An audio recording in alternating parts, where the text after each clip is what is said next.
All right. Welcome back to episode 2 now. Episode 2. Where we are seasoned pros at this point. We haven't been canceled yet, which is impressive. We have not. We've lasted almost a whole week. We have. And before we really jump into today's subject matter, which is Christopher Nolan's latest film, Oppenheimer, yes. I did just want to ask briefly, what kind of response have you gotten from episode 1? I've gotten good response. We got 3 5-star ratings on Spotify, which happened to come from my 3 older kids. But a good rating is a good rating. If you ask me, that is the toughest demographic. Yeah, for your kids to like something. By me. They didn't seem to be. Maybe they just liked you so much that they were willing to overlook me. I'm going to go ahead and say that's not it. So. You never know. No, I listen. I gave us good feedback. I enjoyed it. I had fun. Not that I don't care what anybody else thinks, but I just had so much fun doing it with you and discussing the Mission Impossible movie with you that I was thrilled and I was so happy and I had so much fun. And then in the meantime, I have gotten some good response. Yeah, I think just the fact that anybody watched or listened to it was satisfactory for me because at one point I looked on YouTube and we had 50 views. That's I impressive. think, is that a record for YouTube? Like, is that the most views anyone's ever gotten? I'm surprised their servers didn't crash. Me too. All right. So, just to let the listeners know, full disclosure. Right? Last time we came into Mission Impossible, we had seen the movie together. Yeah. We had chatted on the whole way home about the movie. Yeah. We came into the podcast, I think, having a pretty good idea of where we stood on it, how the conversation was going to go. Totally opposite story this time. Completely opposite. We went and saw the movie separately. Yep. We have not had a chance to discuss it, so we're going in not knowing what the other one is about to say. We didn't even text a thumbs up or a thumbs down. Yeah. We gave each other no indication as to what the other person thought of the movie. Literally nothing. No. Before we go straight Oppenheimer, I think we should probably give a little context with how we feel about Christopher Nolan just in general coming into this movie. We definitely should. What's your sort of Christopher Nolan stance? Huge fan. Enormous fan. Couldn't like the guy more. Actually did not realize until somewhat recently, I don't remember when, I did not realize he was polarizing. I didn't. I just somehow missed that or I blocked it out of my mind. I'll give you just a quick Nolan history. In 2000, he just burst onto the scene out of nowhere with Memento. Yeah. And it was weird and original and unique and confusing, but in a good way. And I was full-blown movie nerd at that point, and he truly just burst onto the scene. I mean, that movie made top 10 of the year list, and I think it got a screenplay nomination for the Oscars. And watched it, loved it, was fascinated by it. It was such an original idea, and really just right away, like, this guy, I want to know what this guy's doing next. I want to follow his career. I think he followed that up with Insomnia, which I saw in the theater. Big fan of. It doesn't get talked about a lot. It doesn't, but great performances from De Robin Niro Williams and Robin the Williams. Guy, yeah. And then did the Batman Begins, Dark Knight Rises, which is probably what most people know him for. That's definitely where I began to recognize his name. Yes. I had actually seen the other 2 movies, but I wouldn't have associated those were Christopher Nolan movies. And then once he became the Batman guy, you go back and go, oh, he's the guy that did those 2. Yeah. And then, Dark Knight just launched him into a whole different level.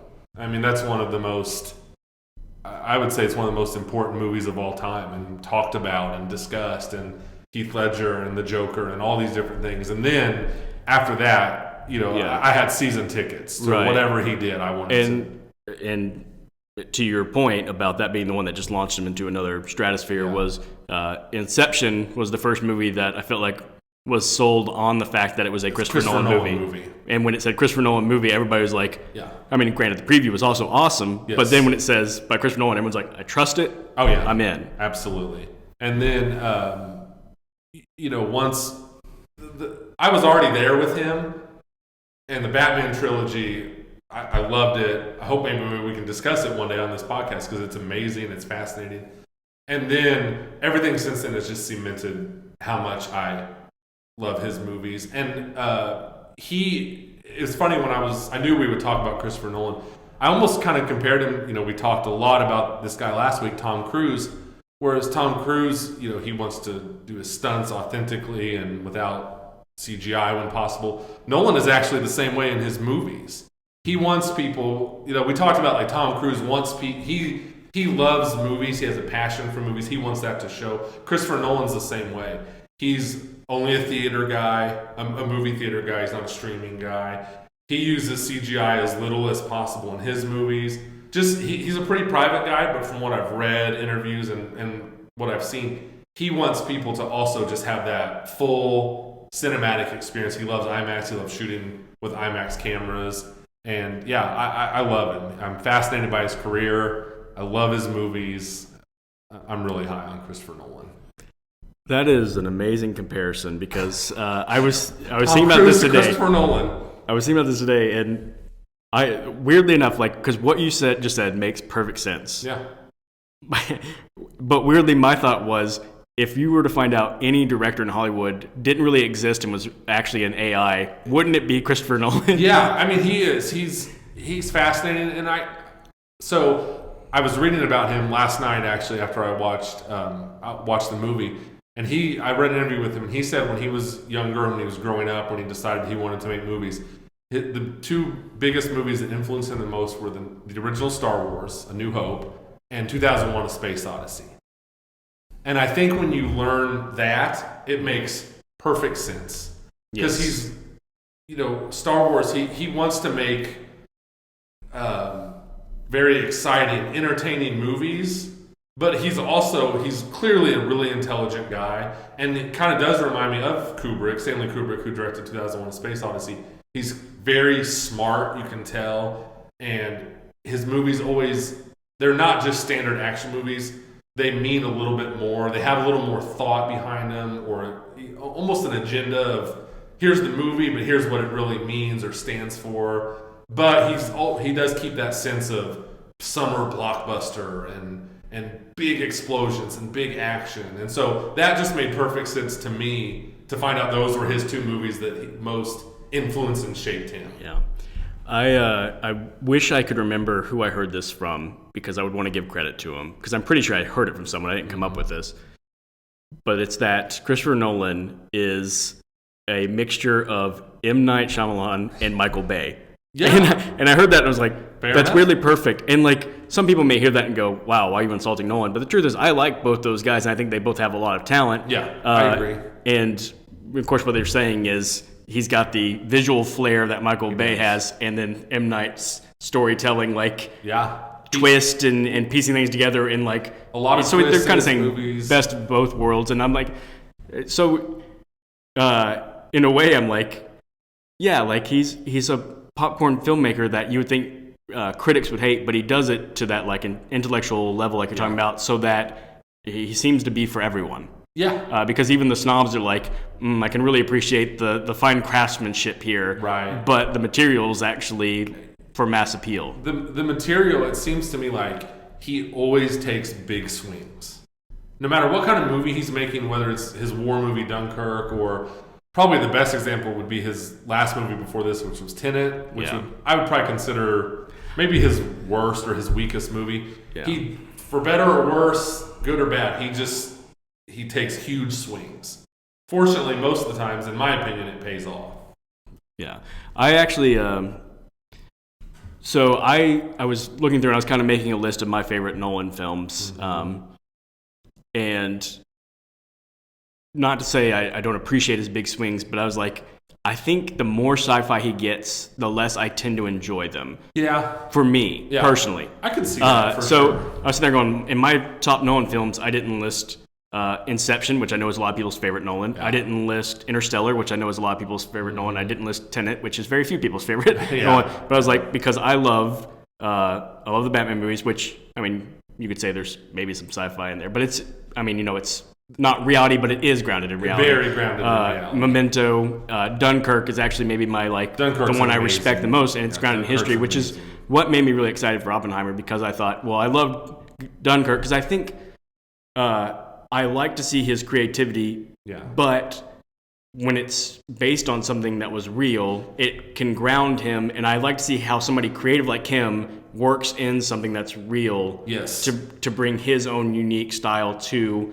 a real story. Yeah, and I think it's really important for him that his last movie before this was Tenet, which you could probably argue maybe his creativity got a little out of control. Yes. And he almost did need someone, or in this case, it's the subject matter of a film based off a real person, to kind of tame that a little bit. And, I'm sure we'll talk about it. He still has some flares in this movie and some tricks up his sleeve and stuff, but I think it was necessary after Tenet. Whether you like it or don't like it, I liked it. I don't think it was a bad movie, but you do kind of think he needed someone to be like, hey, Chris, like, I really respect the idea, but can we just maybe bring this down just a notch?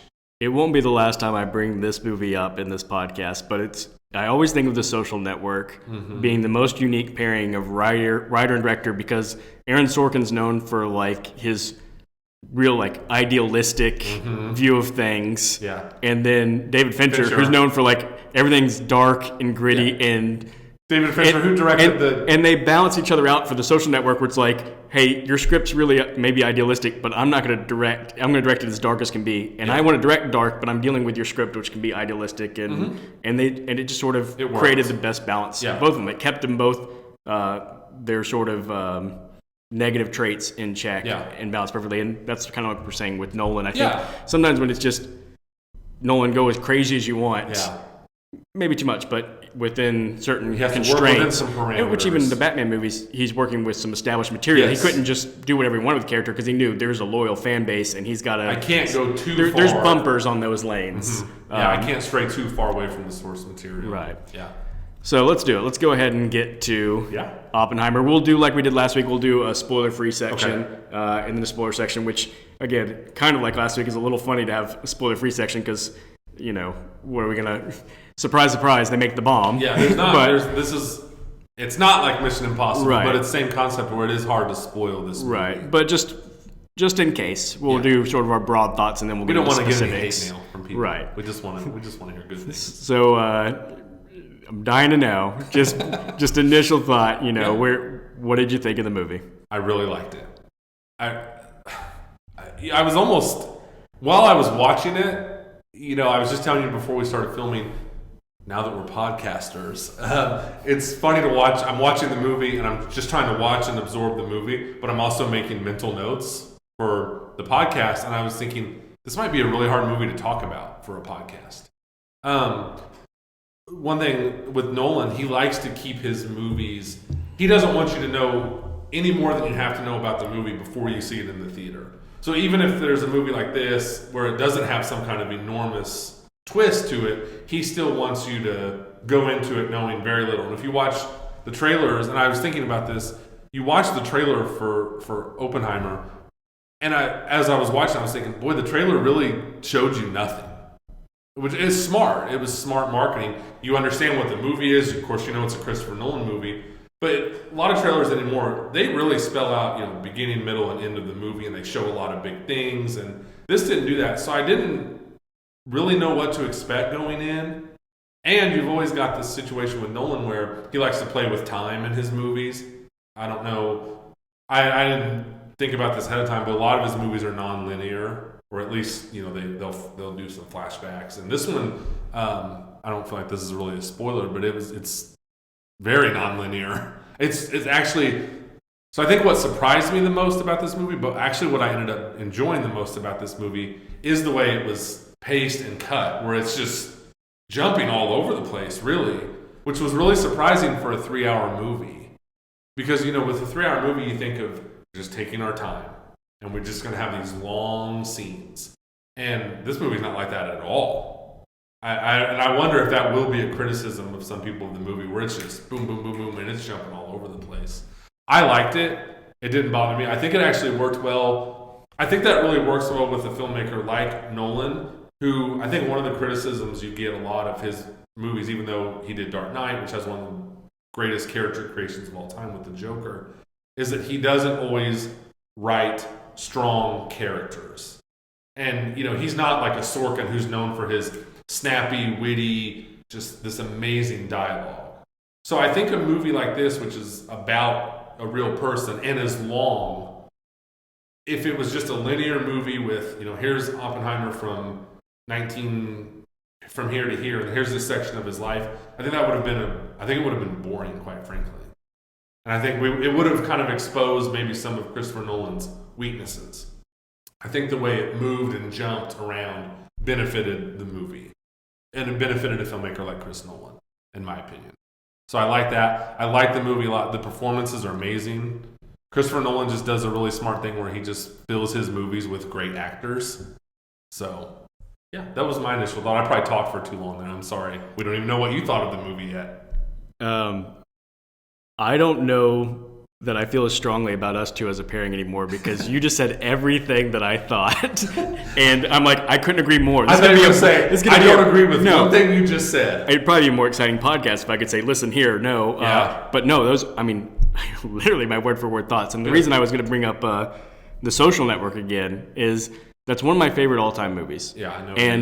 And I think about it all the time, the way that Sorkin structured the screenplay, where I think if it had been linear, I don't think it would have been an interesting story. Yeah. But because of the way they jump cut it, and I've had the same thought when I was watching Oppenheimer. Yeah. I was like, I think, Nolan,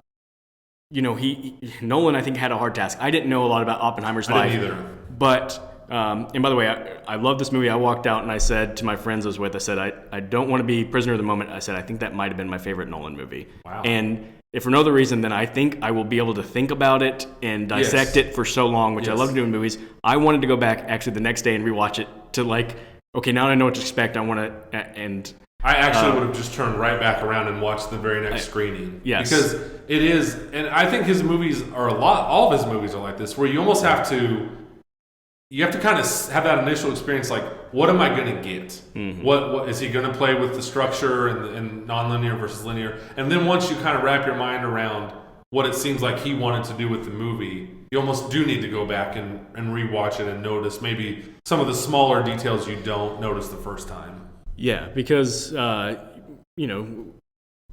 we've talked about, Nolan is a very smart filmmaker, and he doesn't put anything in his film on accident. No. And like you said, there's so much happening. Again, sort of like The Social Network. Yes. Again, why I keep comparing it to that is the way that Sorkin writes. People describe it oftentimes as dialogue like action because it just has such like a beat to it. And it's not so much that this one had dialogue like action, but like you said, the pacing and the editing.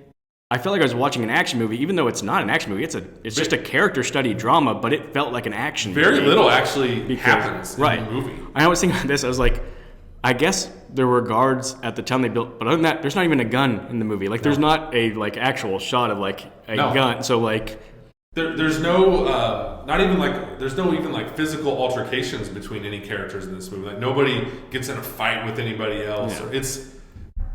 I almost accidentally said it's a quiet movie. It's not a quiet movie, but it's so dialogue driven. Yeah. That like to my point earlier, I think if they hadn't done the cuts, you kind of maybe would have been sitting like this a little bit. Well, the other thing I thought is it didn't. Again, I don't know the real story. I haven't read American Prometheus, which is the book that it was. The real story. Yeah, that it was based on. None of the drama felt to me like hyped up for a movie drama. They didn't take like some conflict and stretch it out in a way that made me feel like, oh, here's the scene where this delay happens or this bad setback happens, and then everybody's like, it really kept moving. And the central conflict of the movie, it was interesting because we weren't even really sure what it was, other than just they're trying to make the bomb for so long. Yeah. But then you find out, this isn't spoilers, just sort of just see the movie, that his relationship to this Robert Downey Jr. character is sort of a core conflict of the movie as it jumps back and forth. Yep. And we can talk about spoilers, what that really was all about and behind that. But there was so much to unpack and so many things I want to go back and watch and just think, why did Nolan put this here? Yeah. Why did he put this in at all? Yep. There's a lot. He's just like I said, he's a really smart filmmaker. This may be, I'm like you, this is not an original thought, but I did read a review that said this is Nolan's most grown-up movie, like his most mature movie. And I thought that made sense. But at the same time, I guess one thing I was really interested to see is how he would make this a Chris Nolan movie. I didn't really know what I expected. I didn't suspect that it would just be a straightforward story. So the nonlinear thing did not surprise me. It surprised me how quickly it cuts from things to things. Kind of paced a little bit like Dunkirk in a way, but even faster. You know, Dunkirk had the 1 day, 1 hour, 1 day, 1 week gimmick, and it was quick to jump around. Not as quick as this movie was, though. It really jumped around quick. It did.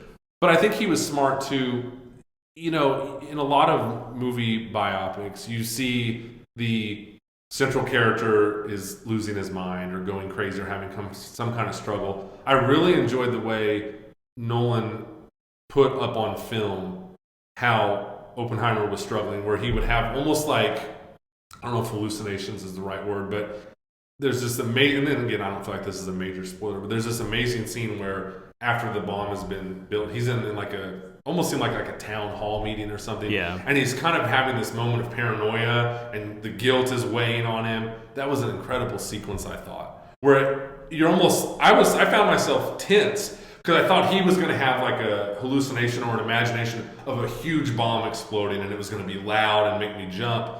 And just the build up to that, you know, he found suspense in some really unique, creative ways, I thought, in this movie. He did. So this probably won't fit here right now, but this is initially how I was going to explain my thoughts on the movie before you said so eloquently what I was going to say. And forgive this metaphor if it goes too far, but I had thought of like most movies I think can be compared to meals and what kind of meals they are. You know, I joked on Instagram recently that Marvel movies, someone asked why I don't like Marvel movies, and I said, oh, it's not that I don't like them. I said, they're like Pop-Tarts to me. Sure. You know, I love Pop-Tarts. They're just not my favorite meal.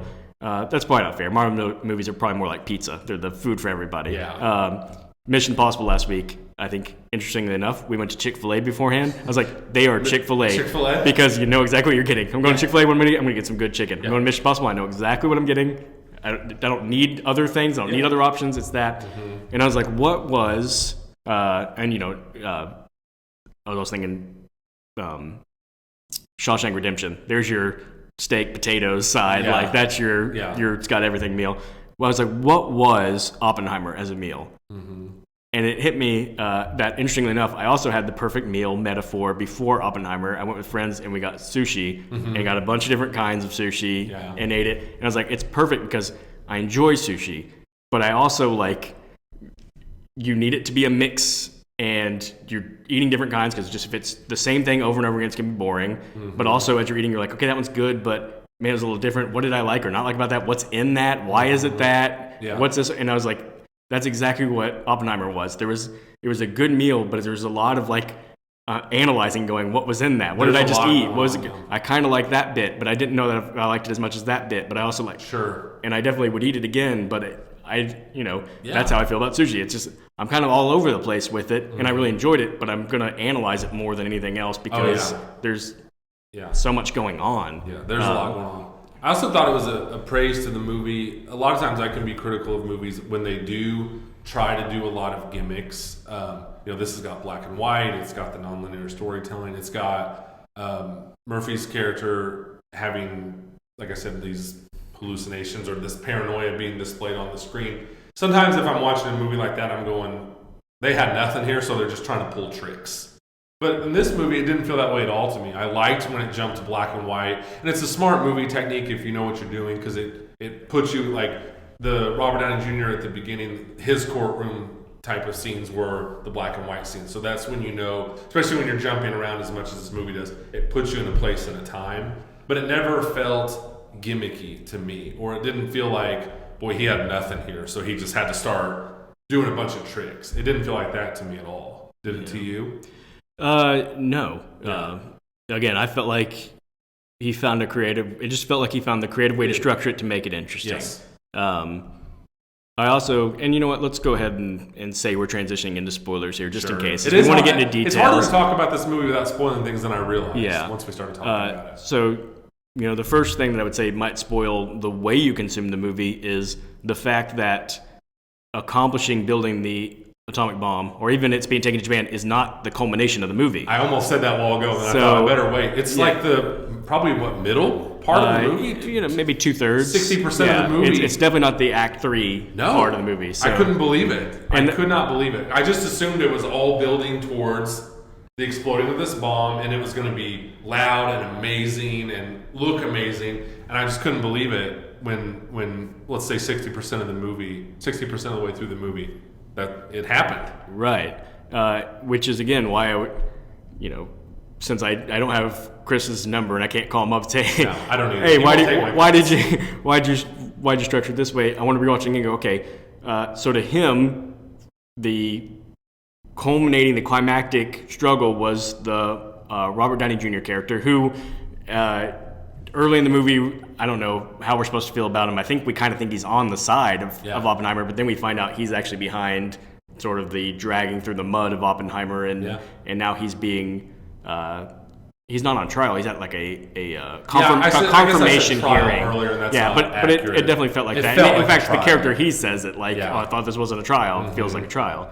By the way, I thought Robert Downey Jr. was amazing in this movie. He is. Personally. And I saw a thing where in an interview he said that Christopher Nolan's notes to him were mostly just like scaled down, and I was like, that's interesting. And then you sent me that link to that video, the interview they did together. I was like, Robert Downey Jr. is manic. It is no surprise that Christopher Nolan's notes were scaled down. But yeah, that interview is amazing, by the way. Yeah. I couldn't wait to send that to you. I thought he was phenomenal in this movie.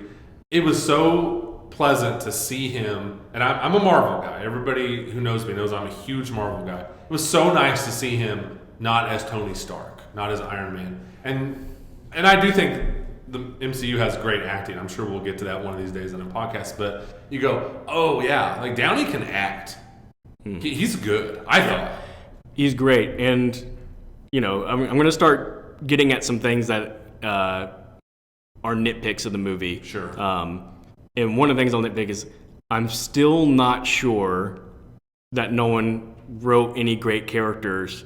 But I think you're right about him getting great actors, because I think about that Downey Jr. character and I'm like, I don't know that anything was necessarily great from the page, but Downey made it compelling. To me, in my opinion, I agree with you completely. I think an even better example of that is Emily Blunt's character. Yeah. Where you go, I don't think on the page this was a great character.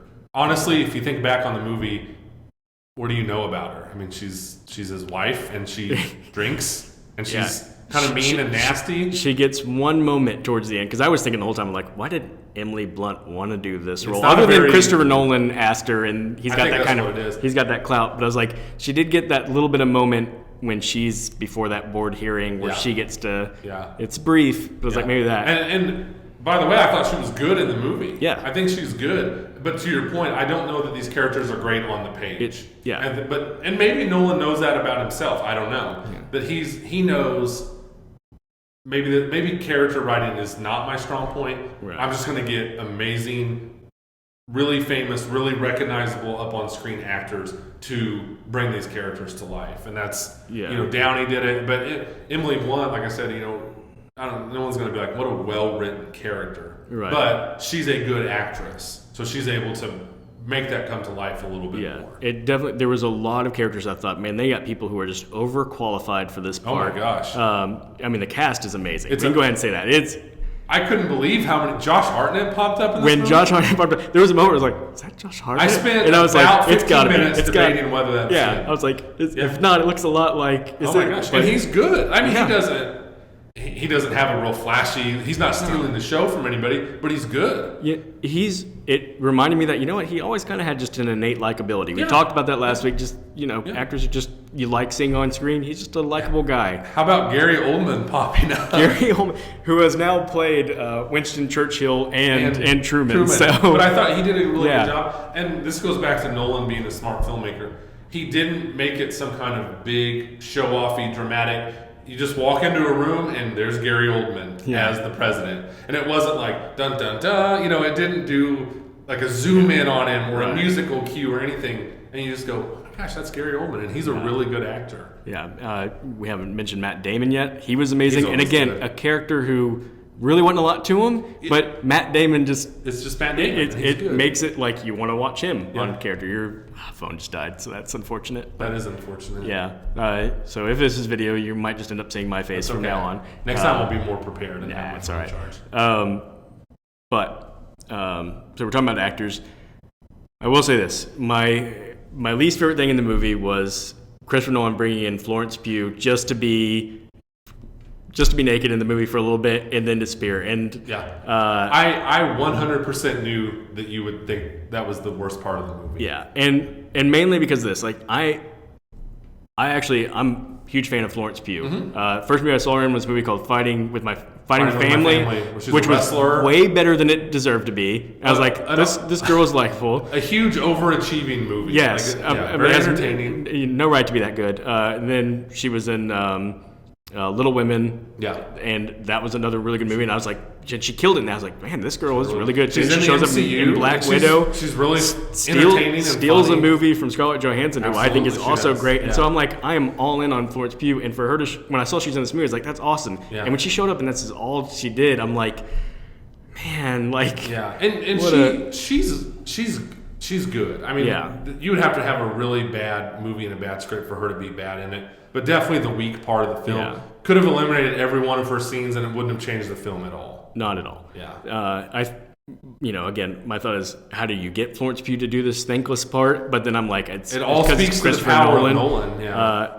And then I'm guessing Nolan's thought is, if I get someone like Florence Pugh, maybe then people will care when, spoiler again, she dies, and it's really effective to Oppenheimer. Whereas if it was some unknown actress, we'd be like, well, I've barely seen her. All she did was pop up and be naked for a minute, and I don't care that she's dead. But maybe because it's Florence Pugh, we're like, oh, this person I recognize makes me feel something. But you must be right, because like you said, Nolan's a smart enough filmmaker. Nothing is just done for no reason or with no thought put into it. So but why? I'm not sure why he wanted to tell that part of that story that really takes up very little of the movie. I mean, she has maybe 3 or 4 scenes, and you're talking minutes of screen time. It was strange to me too. Yeah, I do.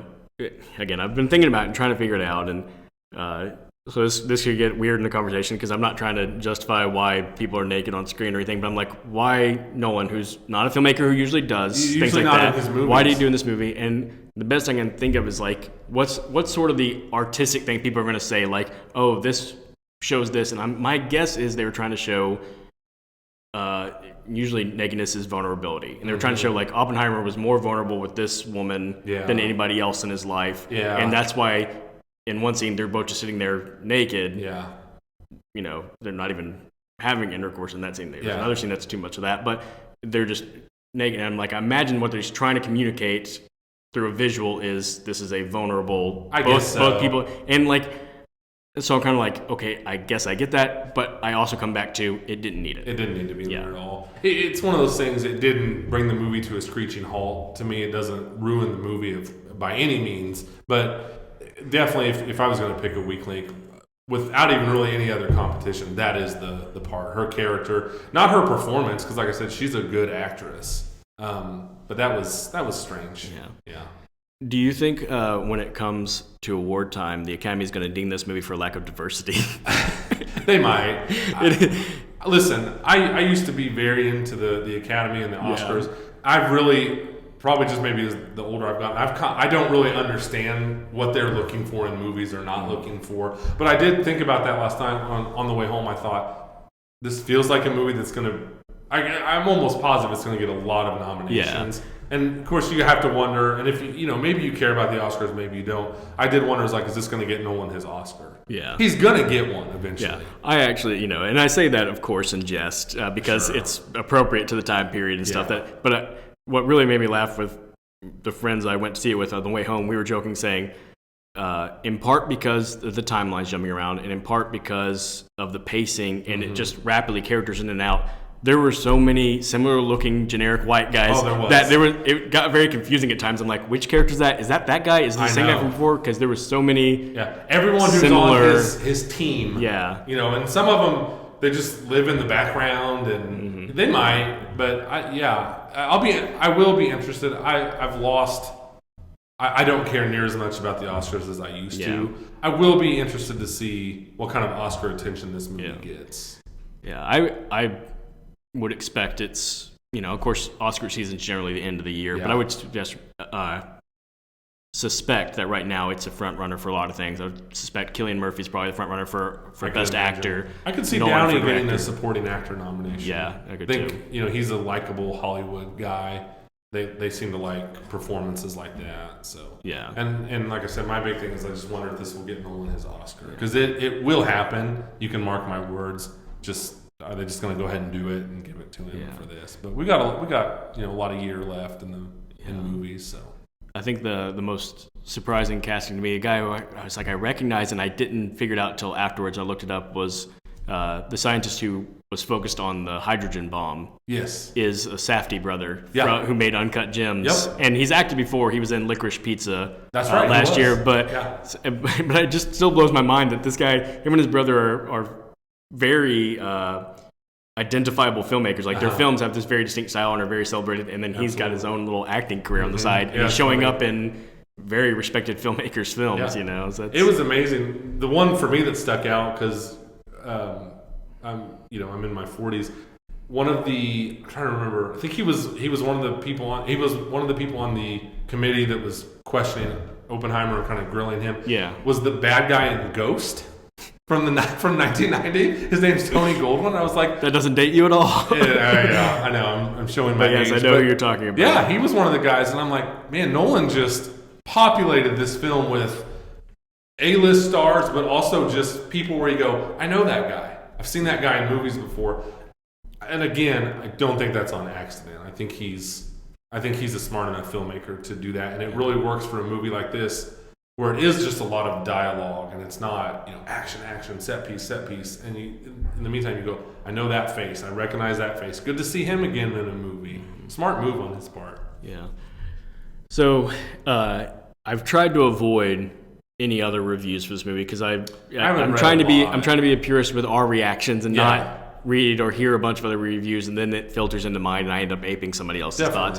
But one thing I did see is there's a movie critic named Aaron Dicer that I follow on Twitter, and I saw just his quick tweet response, and he liked the movie. But one of the things he pointed out, and he's one of these guys that sees like subtext that I never see. Sure. And he was like, it does a great job of playing with the themes of fission and fusion, and he's like, and things going from really small to really big, and things from really big to really small. And I was like, okay, I didn't pick up on anything like that. But then as I was thinking about it, I was like, well, I think he's right, and I think that's what that ending was. The whole Robert Downey Jr. character, his whole motivation kind of began at him being ignored by Einstein after Oppenheimer talked to him, and we find out this whole conflict came from a misunderstanding, and it blew up everything else that happened in this movie. And it was like, I think he's right about this idea of like the bomb, where one thing just particles or atoms bump into each other, and that's what causes it. It started with this little thing, and just one thing bumping into another caused this whole big. Yeah. And the Einstein scenes are interesting, because I think I'm going to have to agree with you and agree with the tweet you read, because Nolan came back to that a bunch in that movie. Yeah. And at first I didn't think one thing of it at the beginning when Downey Jr. and Einstein pass each other. Right. So, okay, that's just a scene in a movie. Well, then it comes back 3 or 4 different times, and that's how the movie ends, with when you learn more about that scene. So that scene and that interaction must have meant something to Nolan, because I mean, that is literally, it's not a climax necessarily of the movie, but that is the end of the movie. Then you finally get to go back at the very end of the movie, and you hear the conversation that you haven't heard throughout the whole movie. Right. So yeah, that clearly meant something to him. He liked that. Yeah, so I think that was definitely a thematic thing in the movie. But other than that, when I think about what the movie was really about, because, I mean, obviously, broadly, it's about Oppenheimer. It's about the person Oppenheimer. But I think it's about, because it doesn't really, obviously a movie like this could go very political. Sure. And there's a lot of political breadcrumbs throughout this. There are. But I don't think that Nolan takes any real strong political stances, which I appreciate. Me too. I think it's about a man who's just brilliant, and how a brilliant man like him, even if he has ideals, kind of gets focused on his project and is just like, I'm just getting this done. And he's got good reasons and good motivations, but Oppenheimer, when he's making the bomb, isn't concerned overly with the politics of the bomb or the consequence of the bomb. He's just concerned with, can I make it? And I bet that something like that is very relatable to a guy like Nolan, who is himself brilliant. And I bet when he's making films, he himself is not thinking overly about the political statement of it. Even though he probably relates to Oppenheimer. He probably knew, like, when I make an Oppenheimer film, people are going to have issues with how I portray this character. How do I portray the bomb? If I make it too much, glorified, people will say I'm a warmonger.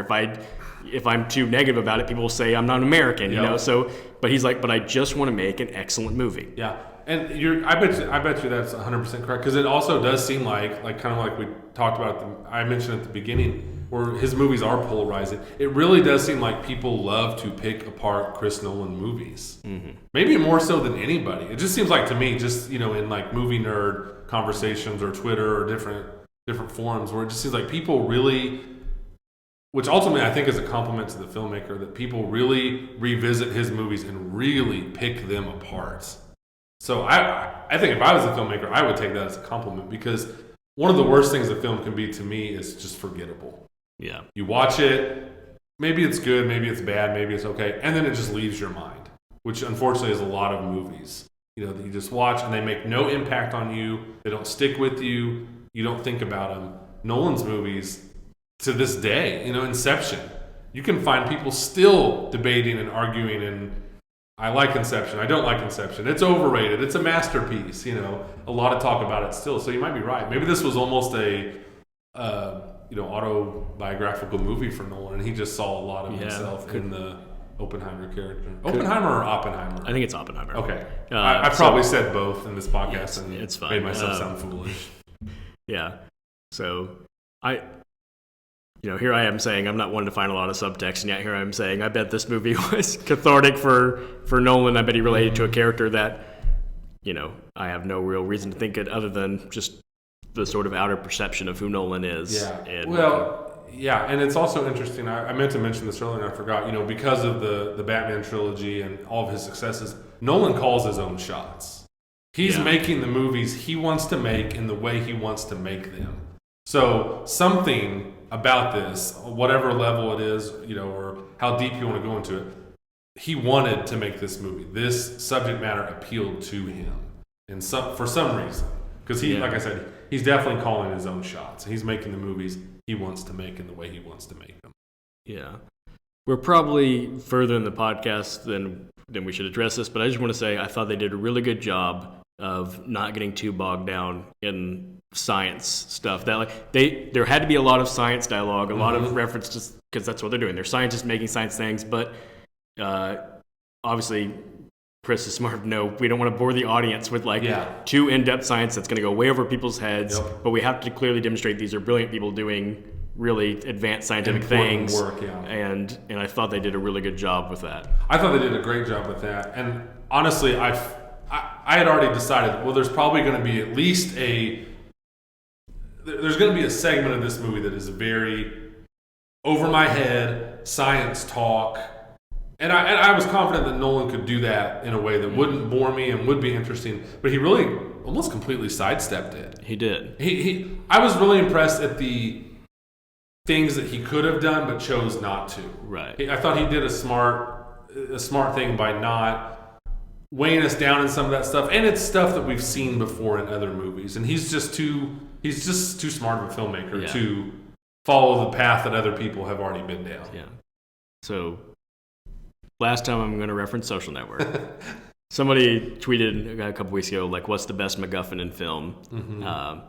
For those who don't know, a MacGuffin is basically just a plot device meant to push the story along. It doesn't matter. It only exists, to move the plot along. And I was thinking about it, and I was like, probably one I've never heard anybody talk about being a MacGuffin, but probably is one of the best MacGuffins is Facebook and the Social Network. Mm-hmm. Because very little, it has almost nothing to do with Facebook. It's just, it could be substituted to any other website almost, the way that people talk about it. And it didn't really matter that it was Facebook. It just happened to be Facebook. Right. Because all the story elements, clearly Sorkin didn't care about Facebook. He didn't have Facebook. He wasn't interested in that. Yeah. In this one, But obviously, it's important that it's Facebook. In this one, the atomic bomb itself is almost unimportant. Like it's of course the thing that they're focusing on. But like I said, it's almost more about like how does a brilliant guy, it's the relationship. It's how he built this town. It's how he assigned categories. It's the security clearances that were necessary. All those things were really the focus of the story, and the atomic bomb is just sort of what's happening in the background. The atomic bomb got way less screen time than I thought it would. Yeah. I mean, it also, I don't think we mentioned this yet, because I almost did earlier, and I saved it for spoilers. The fact that we don't see the atomic bomb in Japan, I was very surprised at that. I thought for sure, like, maybe that would be the big climax, emotional ending, as we would see that, and then we'd leave going, oh my gosh, I just saw... But the destruction. All that it was him waiting to hear that it happened, and then a radio report saying it happened, and literally we never get any photos, footage, anything like. I think. Do you wish they would have? I definitely think it could have been a big emotional punch. It could have been. I'm sure he would have done it amazingly well. But I think I was glad because I was glad to be surprised. Yeah. I was glad to go, oh, this is the choice we're making. Mm-hmm. It was the piece of sushi that I ate and go, oh, what was in that? I don't even know what I just ate, but that was really good. I didn't expect that. So when he did it that way, I'm like, that's so bold because most people had to think that they were going to get that. Oh, I thought it. Up until the last 15 minutes of the movie, then I finally decided in my mind, oh, he's not going to show this. But I'm like you, I thought, or maybe in a lesser movie you would have seen the newspaper headlines or like old news type footage like put into the movie. He avoided it completely. Very interesting. Yeah, which, as I'm thinking about it, I know he said he wrote Oppenheimer in the first person like he's never done before. Yes. And so it kind of makes sense because Oppenheimer himself, he wasn't there. He didn't see it, and that's how he heard that it happened was he had to wait for the radio report that it happened. I think ultimately Nolan is too smart of a filmmaker to just fall into cliche after cliche after cliche after cliche. And that's the biggest thing. He's smart enough to know a lot of other movies have done, not specifically about the atomic bomb, but just okay, now we're going to show this. Or even when they heard the report of the bomb and stuff, it didn't have the big musical cue and people high-fiving necessarily like you would in a different movie where, it's been done in that way before. Yeah. Yeah, you didn't have the control room eruption, which is what most movies have, like get the report, the bomb hit, and everyone jumps up and the big music cue hits, and you didn't have any of that. No. In fact, as we wrap up here, I would say it'd be very hard to categorize the ending of this movie. If I were to say, does this movie have a happy ending? Does it have a sad ending? Does it doesn't really fall into any category what this ending was. It really doesn't. A lot of the movie is, I don't know if I want to use the word ambiguous maybe. Even the character and the way they chose to portray Oppenheimer, he's never, you get the idea, he has the weight of what he's done on his shoulders, but he's never, I'm so happy I did this, or I'm distraught and my life is ruined because I did this. Kind of rides the fence a little bit, or probably leans more towards he's distraught, but again, that wasn't just done in a cliched way that we'd seen before. Yeah, and I think I love that because it feels more real. It feels more real. It doesn't feel like he became a caricature by just being the embodiment of one emotion. Yeah. And I think most people, especially brilliant people, when you meet brilliant people like that are just like another level, like understanding physics to that level, they tend to just seem emotionally a little more vacant, for lack of a better word. But it's not they don't have emotions, it's just they're not going to give you this big emotional outpour of this, I feel about that. They've done everything they've done with a lot of reason and logic, and because of that, they've got thoughts and feelings. But and I love that that's kind of how it ended. Like, it gave you that he's got thoughts and feelings on these things for sure, but ultimately, like, he's a guy who just had to live the rest of his life, and he was part of this big thing, and it didn't end up, I mean, it definitely defined how the rest of his life played out, but I don't think he spent every waking day just, I'm depressed I did this, or I did the greatest thing ever. It was just something that he did. He did. I really like it as an audience member too, because I don't feel like I'm being pushed in one direction or another, or that Nolan or any filmmaker is telling me this is how you need to feel about this. I would rather just it be here it is, it's up on the screen, you decide how you feel about it, or see if you side with him one way or another. Right. You know, there's too many movies that hold our hand and walk us through the plot, and okay, here's where this is happening, you're supposed to be sad right here, and we're gonna tell you that with the music and the tears and everything. And I've said this a lot, you know, Nolan is just too smart of a filmmaker, I think, to do that, and he recognizes that we don't want our hands held, and we don't want to be pushed one way or another towards how we feel. Yeah. So I did not prep you for this. Okay, that's because we didn't communicate. But just to end here, I kind of want to do something sort of like we did with Tom Cruise, and just see if you want to give me some, any sort of ranking of your top Nolan movies, and I'll go first so you can have a moment to think about it. So I was thinking about this, and I kind of went top 5, and so counting down from 5 to 1, I went number 5, Memento. Which is a movie I desperately need to rewatch. It holds up really well. It's definitely one that first time through hits you because it's such a great twist movie.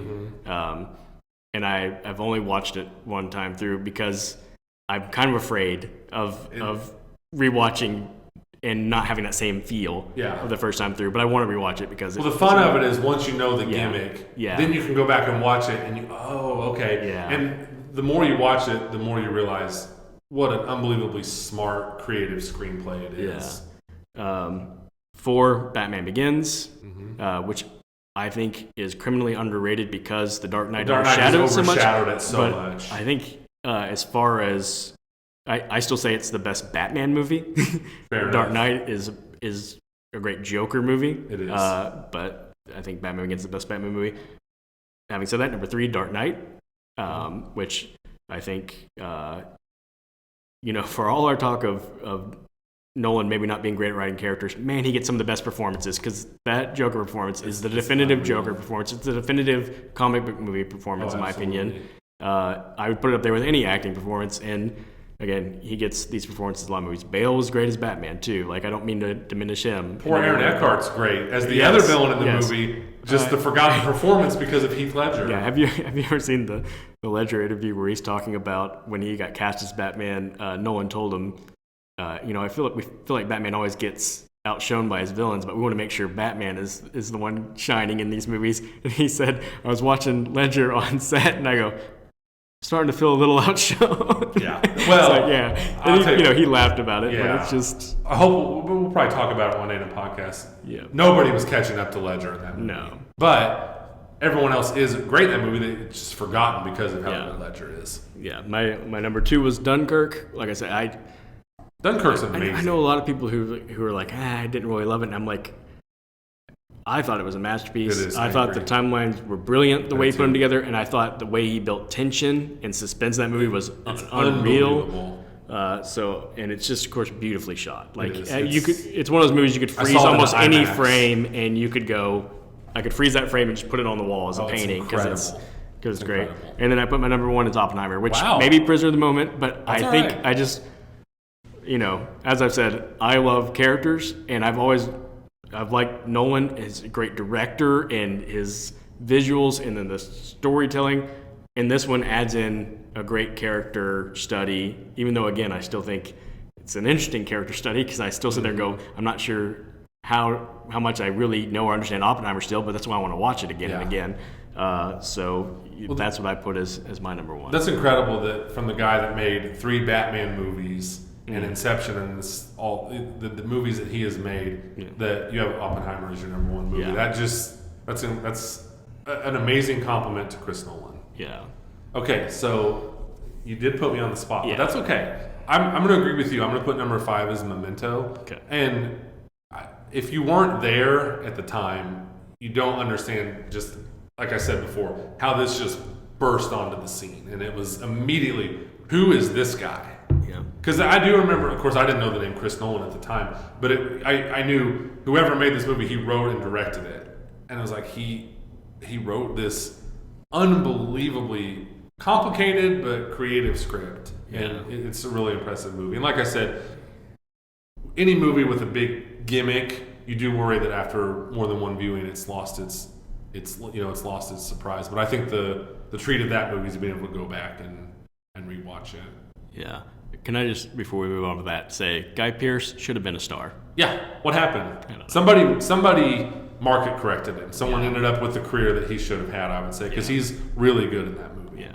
So number 5, we'll do Memento. Number 4, I'm gonna have to agree with you. I'm gonna have Batman Begins as my number 4. Very well said. Best Batman movie of all time.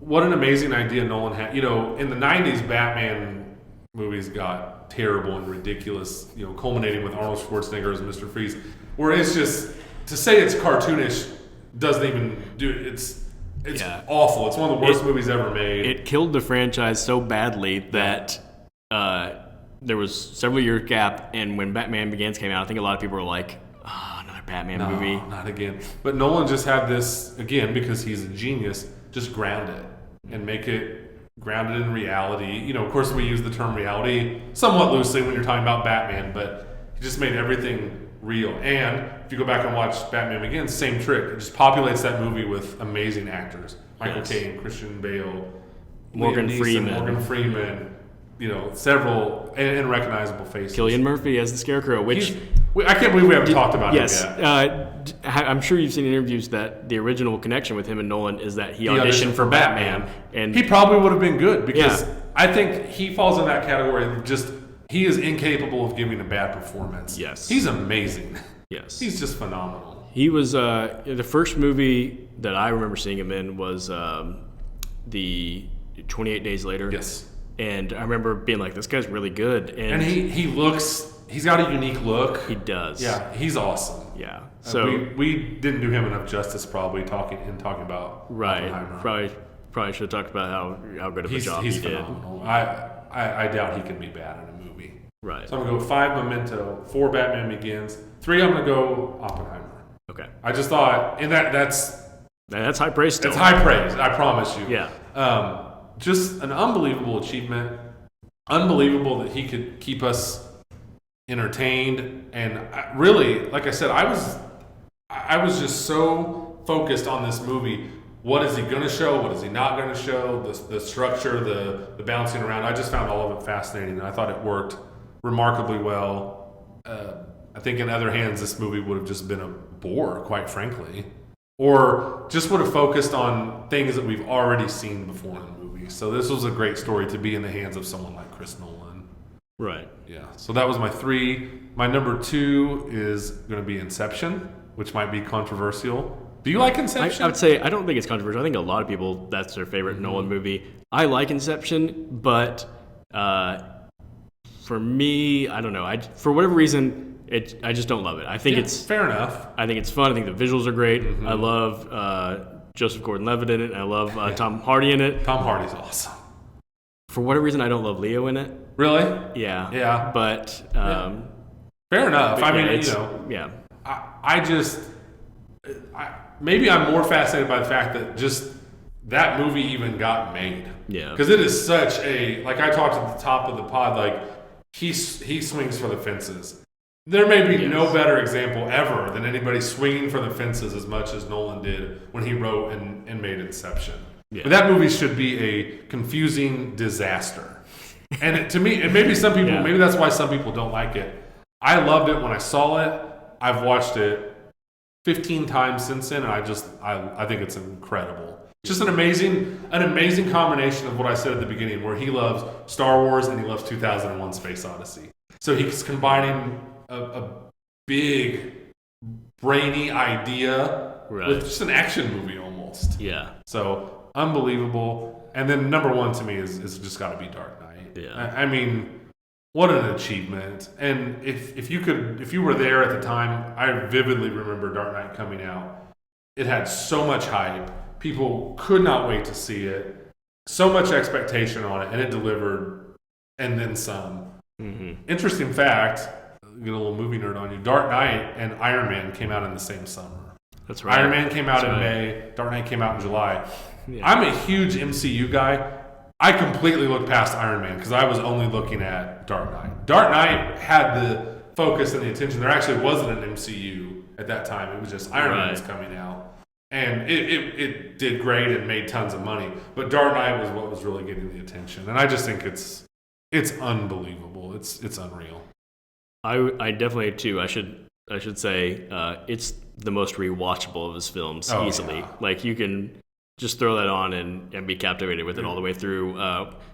Dunkirk and Oppenheimer, as much as I love them, they're not like, hey, I'm just gonna throw this on in the background and have fun. But Dark Knight, especially if you walk into a room and any scene with Joker in it, you're just gonna stop and you're not walking away. Yeah. I love his movies though. I really do. I will say the only one that doesn't rank very high for me is Tenet. Yeah. And like I said, I just think that was just. If you swing, if you take big swings, if you take big risks, inevitably, after so many movies, it's just not going to work for whatever reason. And that was probably the one where you just go, okay, that's cool, but that was really the only one. I love all of his other movies. Yeah. So it's not an insult to his other movies that didn't crack the top 5. Right. I know. I almost wanted to find a way to put Insomnia in just because it's so underseen. I wanted people to know. It's so underseen. It's really good. And Dunkirk is amazing. Yeah. It's an unbelievable movie. Yeah. All right. Well, we're going to wrap it up here. Yes. I do want to let anybody watching or listening know we're probably not going to podcast this often, but it just so happened to be that 2, really big movies were released, and plus I'm about to go out of town for a week, so I didn't want it to be too long between our first and second episode. So I will say, going back to your feedback question, I did have a couple people ask me, you're not only going to do new movies, right? No. So it did seem like there was some people wanted us to talk about some old movies. So. Yeah. And when somebody said to me that, I told them we're going to do an Oppenheimer podcast, and they said, I told them that the first one was Mission Impossible, and they hadn't seen it yet, and they're like, you're going to have to do some movies that I haven't had a chance to see. And I said, well, we're not always going to do new releases because there's not always going to be great new releases to talk about. It happened to be that these 2 movies came out 2 weeks from each other. And we've talked about doing a podcast for a while, and these 2 movies coming out seemed like it kind of gave me the kick in the butt and the motivation to go, let's get set up and ready, because there's definitely something to talk about coming up. So we'll do some fun things in the future.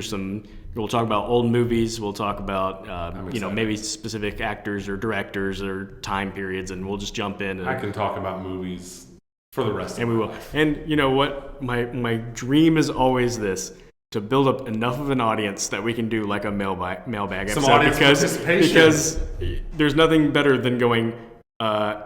We got to come up with an idea and going, let's just respond to what people want. If people want us to talk about this, I'd be happy to talk about this. Me too. I'll talk about any movie anybody wants me to talk about. Yeah. So we may be a little ways away from that, but you know what, guys? If you already have a question, submit it. We'll hang on to it until we've built up enough to do an episode. And next time I'll make sure my phone's charged before we start. Yeah, that's all right. It's okay.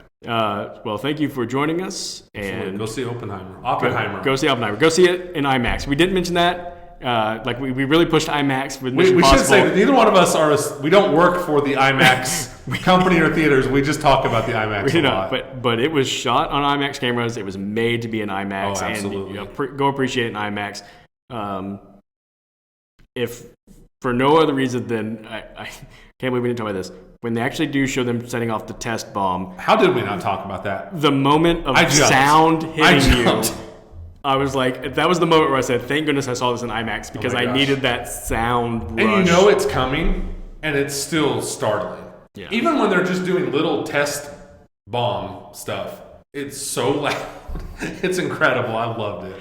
Yeah. And, if you're listening to this and you aren't familiar with Christopher Nolan's work other than Batman, which is how probably most people know him, I would guess. Yeah. Check out his movies. Even if you don't like them, I think they're still worth a look. They're original and they're creative and they're really fun to watch. Absolutely. Well, that's going to be all. Thank you guys for joining us. Thank you.